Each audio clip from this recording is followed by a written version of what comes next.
Assalamualaikum warahmatullahi wabarakatuh. Sahabat, jumpa kembali dengan channel Babel Manhaj.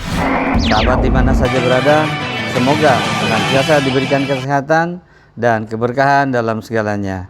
Amin ya robbal alamin.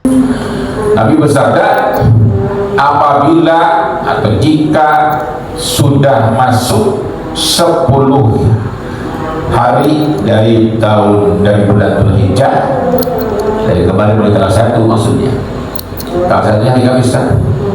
Sudah clear sekira lebaran sekarang larang, karena di Aceh sudah melihat hilal.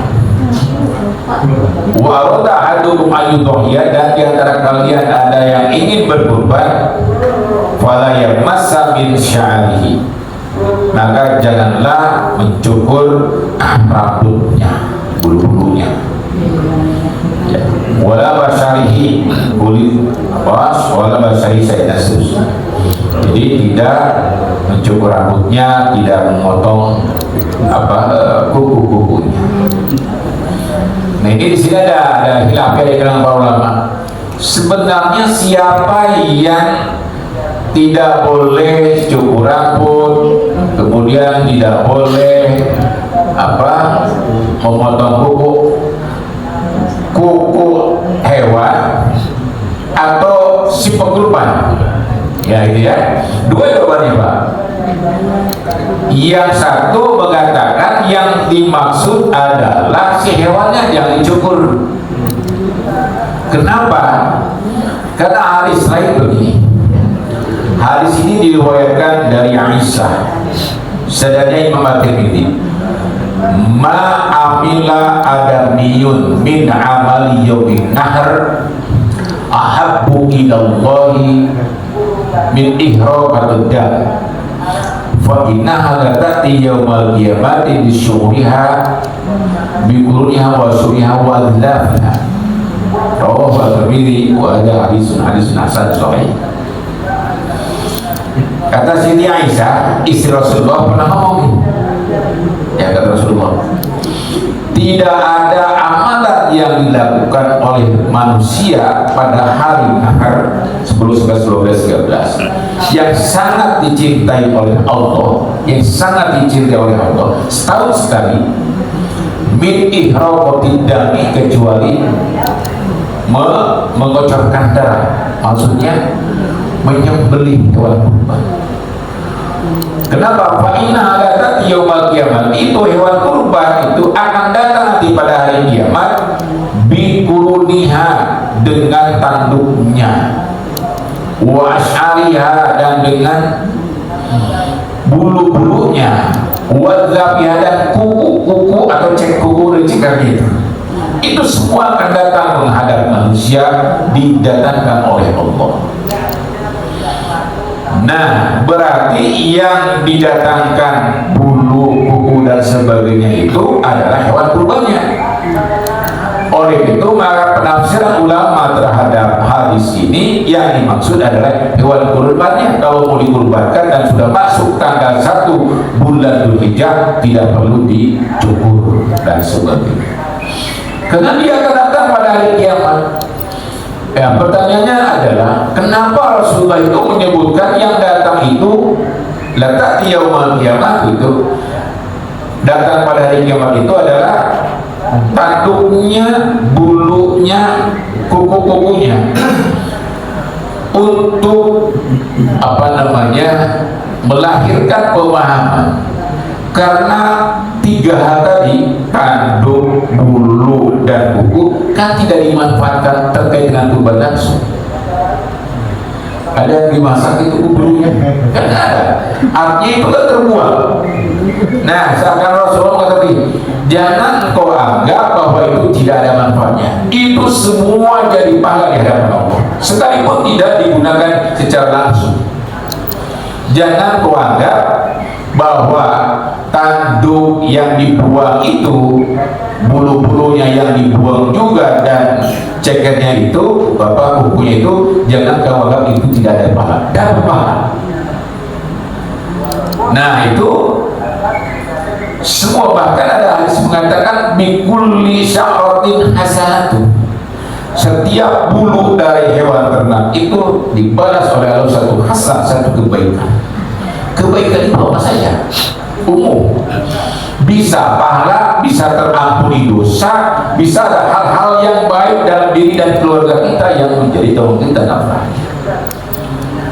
Nah, itulah maka jangan kalau sudah masuk tanggal 1 Dzulhijjah jangan dicukurin teman, biarkan. Nah, dia juga akan menjadi saksi dan ibadah kita dalam bersyukur kepada Allah SWT, akan menjadi saksi bicara kepada hari kiamat. Itu yang pertama. Yang kedua dipahami oleh para ulama adalah orangnya yang mau kurban itu. Ya, kalau sudah masuk tanggal 1 bagi dia tanggal 1 sudah tahu saya syukur. Kenapa? Ada ulama mengatakan begini, itu kira-kira seperti orang yang pergi haji. Begitu masuk tanggal 10 bulan Dzulhijjah, disembelihnya itu seperti tahallulnya kita. Setelah itu silahkan dicukur. Ini menunjukkan bahwa memang ibadah ini luar biasa di hadapan Allah Subhanahu wa Ta'ala. Dia disebut juga sebagai bagian ibadah qadimah. Ibadah yang sudah dilakukan, pengorbanan itu dilakukan sejak zaman Nabi Adam alaihissalam. Hukumnya ini. Ini hadis-hadis berhukumnya. Nah, sekarang hewan yang seperti apa yang harus dijadikan atau yang boleh dijadikan kurban? Dalam Al-Quran surat Al-Hajj ayat 34, wa likulli ummatin ja'alna mansakan liyadhkuru ismallahi 'ala ma razaqahum min bahimatil an'am. Jadi yang dijadikan kurban itu mesti atau tidak sah dengan yang lain kecuali min bahimatil an'am. Min bahimatil an'am itu hewan ternak yang berkaki 4 dengan syarat-syarat tertentu nanti. Jadi tidak bisa dengan ayam, dengan entok, bebek, ya, sekalipun mahal. Dengan burung, sekalipun mahal harga burungnya ratusan juta misalnya karena apanya, tetapnya nggak bisa. Di sini menunjukkan bahwa kita itu diatur oleh agama dan kita harus patuh kepada aturan itu. Tidak boleh berlandaskan hanya logika saja. Karena ibadah itu bukan hanya logika, tapi ibadah itu adalah bagaimana orang mau diatur oleh aturan Allah. Nah, ini penjelasan ayat tadi. Ya. Fasartul majzi'u bil udhiyati yakuna bil an'am wa hiya al-ibilu wal baqaru wal ghanamu sawa'un fi dzalika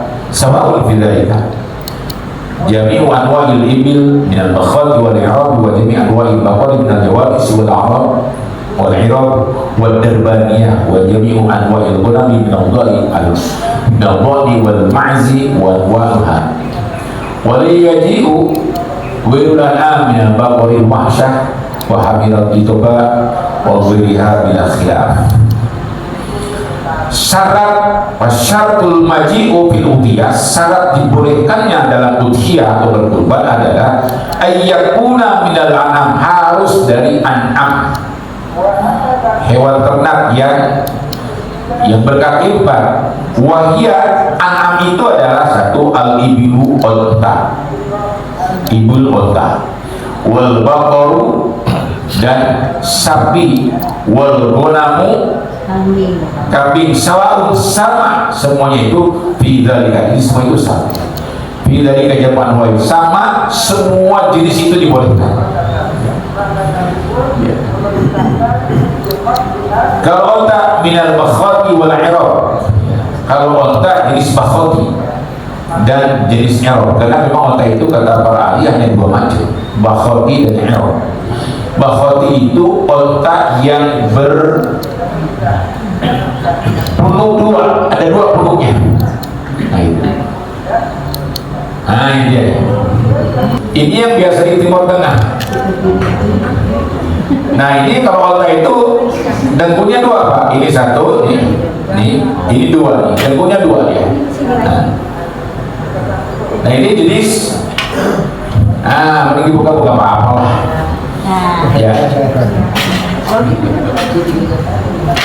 Biar kelihatan. Nanti ya, kalau nggak salah ada video saya contoh apa lihatkan video. Kelihatan Bu? Nah, yang ini namanya makhwati, punuknya dua. Ini punuk itu apa isinya? Isinya itu lemak yang agak keras.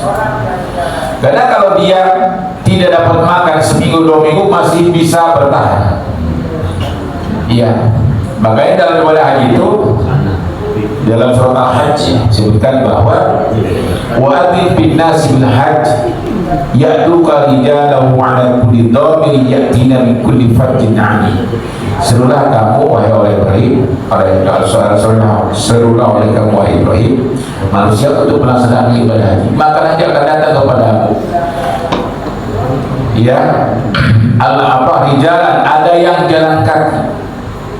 Orang pergi haji jalan kaki. Itu Al-Quran mengatakan demikian. Kata ulama, sepanjang dunia ini ada dan ibadah haji itu ada, maka akan ada orang yang pergi haji jalan kaki, yaitu jalan jalan kaki.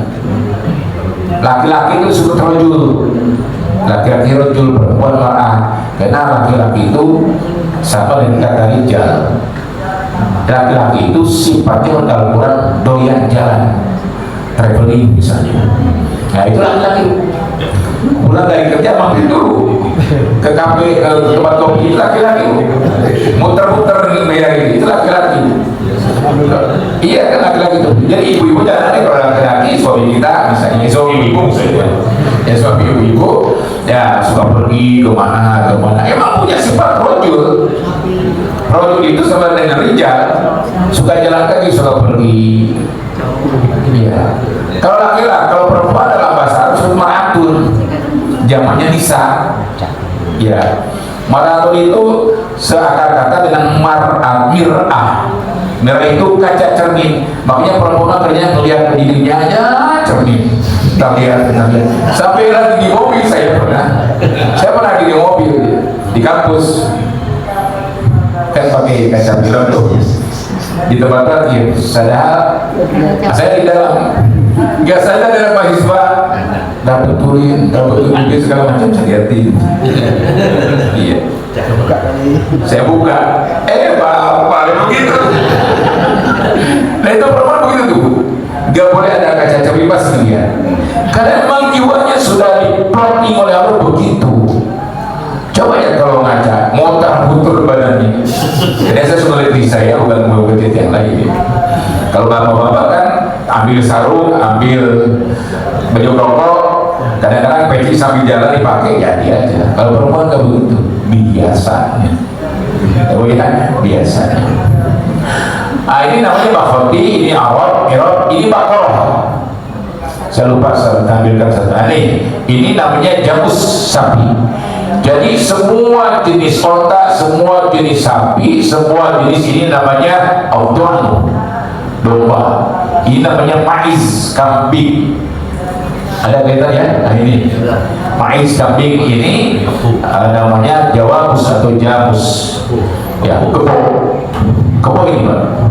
Ya, kebo. Semua boleh. Semua jenis ini boleh jenisnya. Kan sapi itu jenisnya macam-macam. Ada simental, ada limosin, ada Brahma, ada Bali, ada Lampung, ada ini segala macam-macam.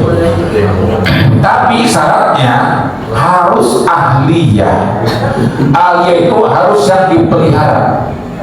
Kalau dapat liar dari hutan, ditangkap banteng, itu nggak bisa. Walaupun dagingnya halal.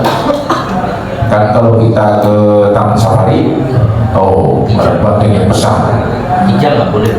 Boleh hijau.